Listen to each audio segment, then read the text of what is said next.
اپنے معاملات اللہ کے سپرد کیا کریں. لیکن ان سب کے باوجود اگر مشکلات آ جاتی ہیں تو کوئی بات نہیں، مشکلیں آزمائشیں یہ اللہ کی طرف سے نبیوں کو آئی ہیں. حضرت امام رازی نے لکھا ہے کہ مکے سے لے کر طائف تک 70 ایسے نبیوں کی قبریں ہیں جن کی وفات صرف بھوک کی وجہ سے ہوئی ہے. تو ہم ایک دن کا فاقہ آ جائے، تھوڑا سا کاروبار نرم ہو جائے تو بابوں کے پاس بھاگ کے اللہ کے ساتھ شریک ٹھہرانے لگ جاتے ہیں. کیوں؟ کس وجہ سے؟ آزمائش سہیں، برداشت کریں. تو اوپر نیچے یہ دن بدلتے رہتے ہیں، دن پھرتے رہتے ہیں. ہر وقت جو ہے کہ جادو ہو گیا، ٹونا ہو گیا، سایہ ہو گیا، بندش ہو گئی ہے. ہر وقت اسی چکر سے ہم نکلتے نہیں ہیں. اللہ پر توکل رکھیں، وہ رزق دیتا ہے، وہ رزق تنگ بھی کرتا ہے، وہ رزق کشادہ بھی کرتا ہے. بندوں کو آزماتا بھی ہے، بندوں کو ڈھیل بھی دیتا ہے. اس کی ڈھیل سے بھی ڈریں اور اس کی آزمائش میں بھی پورا اترنے کی کوشش کریں اور اسی کے حضور دامن پھیلائیں. جب مشکلیں آ جائیں تو مسلح بچھا لیں. گھر کے بچوں کو بھی کہیں کہ یہ مشکل آ گئی ہے، لگتا ہے اللہ ناراض ہو گیا، چلو مسلح بچھاؤ. اگر بیٹیاں بھی نماز پڑھ رہی ہوں، نوافل ادا کر کے رب کے حضور دعا مانگ رہی ہوں، بیٹے بھی دعا مانگ رہے ہوں، چھوٹے چھوٹے بچے بھی دعا مانگ رہے ہوں، تو کیا اللہ خالی موڑ دے گا؟ تو زیادہ سے زیادہ نیک مجالس کے اندر شامل ہو جائیں.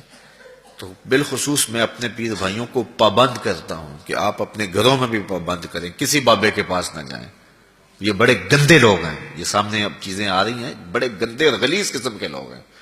ان کی نظروں میں غلاظت بھری ہوئی ہے اور جو ہے وہ لوگوں کے ہجوم سے کبھی متاثر نہ ہوں کہ فلاں وہاں سے اتنے لوگ جا رہے ہیں. لا یسیر الباطل حقا بکثرت المتمسکین بہ. اگر کسی جھوٹ کے ساتھ، کسی باطل کے ساتھ زیادہ لوگ وابستہ ہو جائیں تو اس وابستگی سے باطل حق نہیں ہو جاتا. لوگ کہتے ہیں جی اتنے لوگ آ رہے ہیں، کچھ ہے تو آ رہے ہیں. تو جو بت خانے میں جا رہے ہیں اتنے لوگ، تو کچھ ہیں تو جا رہے ہیں. کیا مطلب یہ کوئی اب معیار ہے؟ تو جوہلا کا جمع ہونا، جوہلا کا کہیں جانا، یہ معیار نہیں ہے. معیار جو اللہ رسول نے دیا ہے ہمارے نزدیک بس وہی ہے. تو جب کوئی مصیبت بنے، مصلی بچھا کے دعا مانگو اللہ کی بارگاہ میں، نوافل پڑھو، صدقہ کرو، خیرات کرو، منت مان لو، روزوں کی منت مان لو، نمازوں کی منت مان لو، صدقہ کرنے کی منت مان لو، اور اللہ کے نیک بندوں سے جا کے دعا کرواؤ. غریبوں میں آپ رزق بانٹو، اس سے برکت ہوگی، اس سے پریشانیاں دور ہوں گی. رزق کم ہو گیا ہے تو غریبوں کو دو. لگتا ہے غریبوں کو دو گے تو اور کم ہوگا، نہیں. جب دو گے تو اللہ کے سچے وعدے آپ کو نصیب ہوں گے اور آپ کو برکت نصیب ہوگی. اس کے راہ میں دینے سے کم نہیں ہوتا ہے. اس لیے میں خاص طور پہ یہ باتیں اس لیے کر رہا ہوں کہ ان دنوں کے اندر بہت زیادہ جو ہے وہ اس طرح کے لوگ ہیں اور مختلف جو ہے وہ چینلز کے اوپر ان کو سامنے لایا جا رہا ہے. تو ان لوگوں سے اپنے دامن کو چھڑائیں اور صالحین کی صحبت کو اختیار کریں. صالحین کی صحبت سے آپ کو نور ملے گا، روشنی ملے گی.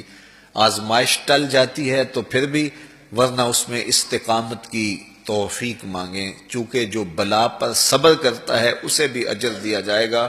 صحیح حدیث میں آتا ہے کہ اہل بلا کو قیامت کے دن جو صلہ دیا جائے گا تو دوسرے لوگ آرزو کریں گے کاش ہمارے جسم کو لوہے کی کینچیوں سے کاٹ دیا جاتا. تو یہ جو تکلیفیں آتی ہیں یہ گناہ اس سے جڑتے ہیں، اس سے درجے بلند ہوتے ہیں، اس سے اللہ کی قربت نصیب ہوتی ہے. تو مصیبت آئی تو بابے کے پاس بھاگ گئے، جو فاسق اور فاجر اور مشرکانہ عقائد رکھتا ہے اس کے پاس بھاگ گئے. تو پھر ایک مصیبت بھی سہی اور ایک اپنا ایمان بھی اجاڑا. اس لیے اس مصیبت سے جو باطنی فوائد ملیں گے، جو روحانی مرتبے بلند ہوں گے، ان کو حاصل کریں. تو غیرت کے ساتھ جینے کا ڈھب ہم سیکھیں، مت ایسے لوگوں کے پاس جائیں. اللہ آپ کو مجھے اپنی رحمتوں کے سائے میں رکھے.